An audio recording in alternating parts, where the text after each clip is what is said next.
Hi everyone, welcome back to my channel. I'm back with yet another tutorial video for you guys today, and in today's video I'm going to show you how you can contact your seller on your Craigslist account. So for this, first of all, make sure that you've already downloaded the Craigslist app on your mobile device and then head over to the app. As you head over to the app, you will land on the search section where you'll be able to see different categories like community, for sale, gigs, housing, jobs, resumes, or services. So I'm just going to tap on housing and then tap on all housing.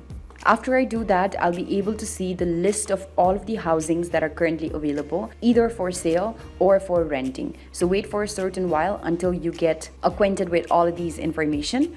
Now select the particular housing that you want to rent out and contact the seller of. So here I'm just going to tap on this one, and after you tap on this one, here you can find different information related to it. There you can also see an option that says reply, so tap on reply.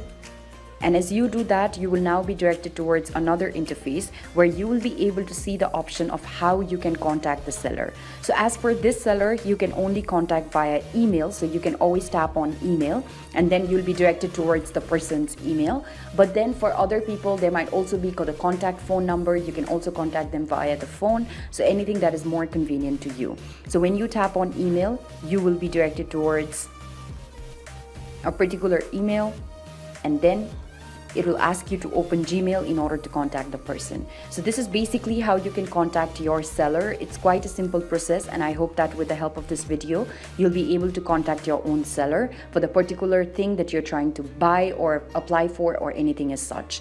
I hope this video has been useful to you. If you found this video helpful, don't forget to give this video a big thumbs up, share, subscribe to our channel, and also hit that bell notification so that you get reminded each time that we come up with a new tutorial video. Thanks for watching, you guys. I appreciate it. I'll see you around next time.